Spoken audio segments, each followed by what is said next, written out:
Times of Swaraj में आप सबों का स्वागत है और मैं हूं संतोष सिंह। और आज हम टाइम्स ऑफ स्वराज में बात कर रहे हैं कि क्या मोदी का जो मैजिक रहा है या जो मोदी को लेकर जो आकर्षण रहा है वो अब धीरे धीरे छिन्न हो रहा है क्या। जी हाँ, ये सवाल हम इसलिए कर रहे हैं कि जैसे जैसे 4 लोकसभा चुनाव को लेकर फीडबैक आ रहे हैं, वो फीडबैक यही दिखा रहा है कि कहीं न कहीं मोदी को लेकर अब वो आकर्षण नहीं रहा। देखिए, जिन 4 लोकसभा क्षेत्र में बिहार में चुनाव हुआ है उसमें 3 में वो खुद आए और संबोधित भी किया और उत्साहित करने की कोशिश भी की। राम के मुद्दे पर, धारा 370 के मुद्दे पर, कश्मीर के मुद्दे पर। औरंगाबाद चुनाव की घोषणा से पहले आए थे, तो अमित शाह चुनाव के घोषणा के दौरान ही आए, बाद आए और लोगों को चार्ज करने की कोशिश की। वही जो मुद्दा है उनका, वो उस मुद्दे के आधार पर राम नवमी के मौके पर राम के नाम पर कि राम को लोग किस तरीके से इंडी गठबंधन के लोग राम के प्राण प्रतिष्ठा में जो लोग गए उनको उन्होंने पार्टी से निकाल दिया। बहुत तरह की चीज़ें वो उत्साहित करने की कोशिश किया, उनका जो अपना नैरेटिव है। लेकिन उस नैरेटिव में पूरी तौर पर ऐसा लग रहा है जैसे फेल कर गया। कोई रिचार्ज की उम्मीद इस बार देखने को नहीं मिला है। नवादा और औरंगाबाद 2 सीट जहां बीजेपी चुनाव लड़ रही है, एक सीट पर हम है, दूसरी सीट पर रामविलास पासवान कलोजपा है, चिराग पासवान के जीजाजी चुनाव लड़ रहे हैं। भाजपा दोनों जगह से जहां से चुनाव लड़ रही है, नवादा और औरंगाबाद से, वहां बीजेपी का जो परंपरागत वोटर है, सवर्ण बनिया, ये लोग वोट देने के लिए समझिए कि निकले ही नहीं। मतलब ये स्थिति कभी नहीं रही, निकले ही नहीं। हालात ये है कि औरंगाबाद के प्रत्याशी के अपने स्वजातीय चुनाव वोट करने के लिए नहीं निकले। नवादा में भी यही स्थिति, और दोनों सीट पर मुकाबला इस तरीके से फंस गया है कि कौन जीतेगा कौन हारेगा कहना मुश्किल है। उससे कहीं बेहतर पोजीशन में जीतन राम मांझी और चिराग पासवान के जीजाजी हैं पूरी तौर पर, जबकि नवादा सीट खुद अमित शाह का चॉइस था कि नवादा सीट इस बार नहीं छोड़ेंगे। और उस नवादा में ये स्थिति हो गई है कि जो कोर वोटर जो था वो पूरी तौर पर बिखर गया। और उसके बाद प्रदेश अध्यक्ष जिस वजह से तमाम हायरार्की को तोड़कर सम्राट चौधरी को बनाया, इन दोनों कॉन्स्टिट्यूंसी में उनके जाति के वोटर 100% एनडीए के खिलाफ वोट किया, मतलब दोनों जगह प्रत्याशी ही खड़ा था। इतना ही नहीं, जमुई में भी कुशवाहा वोटर वोट गिराने के प्रति आकर्षित नहीं रहा। आखिर इसकी क्या वजह है?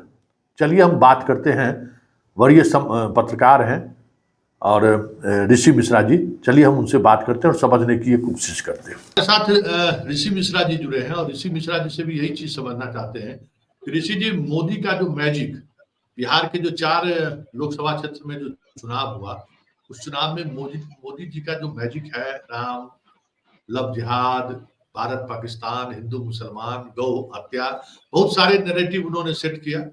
अभी बिहार जब आए, बिहार में जब प्रचार के दौरान आए तो लालू पर हमला, जंगल राज की चर्चा, इसके अलावा पूरे देश और दुनिया में भारत का एक अलग स्वरूप हमने स्थापित की।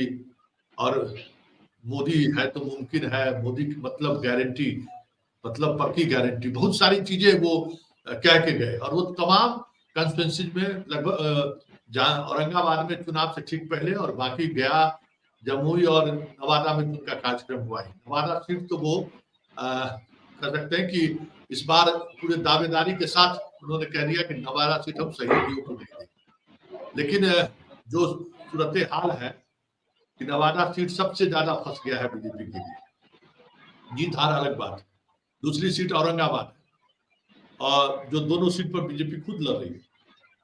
और दोनों सीट का अगर आप वोटिंग पैटर्न को देखें तो जो बीजेपी का कोर वोटर है वो बाहर नहीं निकला है वोटिंग करने के लिए। अनमनस्क तरीके से लोग घर में रहे। क्या माना जाए कि मोदी का जो मैजिक है खत्म हो चुका है? संतोष जी, 2-3 बातों पे ध्यान देना होगा। देखिए 2019 में, आप देखिए 2019 में करीब 57% के आसपास वोटिंग हुई थी। यही ट्रेंड आसपास जो है 2014 का था, लेकिन इस बार 2014-2019 में मोदी मैजिक था। जहां भी नरेंद्र मोदी ने प्रचार किया 2014-2019 में, वहां जहां एनडीए बीजेपी के कैंडिडेट कमजोर थे उस समय, और मोदी जी के रैली के बाद वहां मोमेंटम चेंज होते हुए दिखा, और वो मोमेंटम नतीजे में भी आपने देखा होगा। लेकिन इस बार ये वोटिंग पैटर्न देखिए, करीब 10% का डीप है, 10% का कट आउट है पूरे, यदि 19 और करीब 14 से तुलना करें तो ये कहीं ना कहीं, और तमाम क्षेत्रों से, जिन 4 लोकसभा क्षेत्रों में कल वोटिंग हुई है, आप वहां के तमाम लोगों से, वहां के जो लोकल पत्रकारों से जो हमारी बातचीत हुई है, उस आधार पे मैं बता रहा हूं, नरेंद्र मोदी यानी बीजेपी का इमोशनल कार्ड बिल्कुल नहीं चला। खासकर राम मंदिर, जिस प्रकार से फरवरी में तामझाम के साथ भगवान राम मंदिर का शिलान्यास किया गया था, 370 लव जिहाद, तमाम ऐसे मुद्दे जो बीजेपी का कहीं न कहीं एक तरह से टेस्टेड फार्मूला था जीत का, वो खासकर फर्स्ट फेज में बिहार में देखने को नहीं मिला है। आप देखिए 10% का डीप होना है, यानी बीजेपी के जो कोर वोट बैंक है उनका ना निकलना। सबसे बड़ा सवाल ये है कि बीजेपी जो है संगठन आधारित पार्टी मानी जाती है, जिसके पास आरएसएस का बैकबोन है, जिसके पास पन्ना प्रमुख तक के दावे किए जाते हैं कि हर वार्ड में, हर बूथ पे हमारा पन्ना प्रमुख है।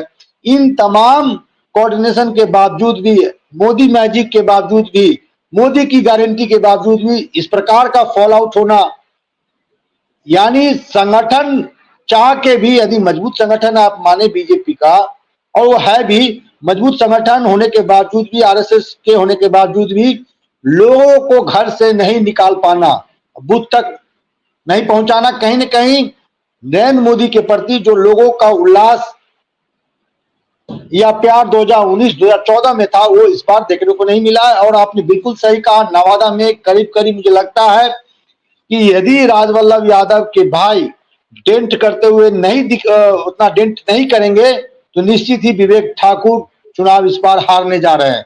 वही स्थिति औरंगाबाद की है। वही थोड़ा जो रिपोर्ट है, जीतन मांझी थोड़ा सा कंफर्ट पोजीशन में है, लेकिन कोई आसान लड़ाई उनके लिए भी नहीं है। जमाई राजा भी जमुई में फंसे हुए हैं।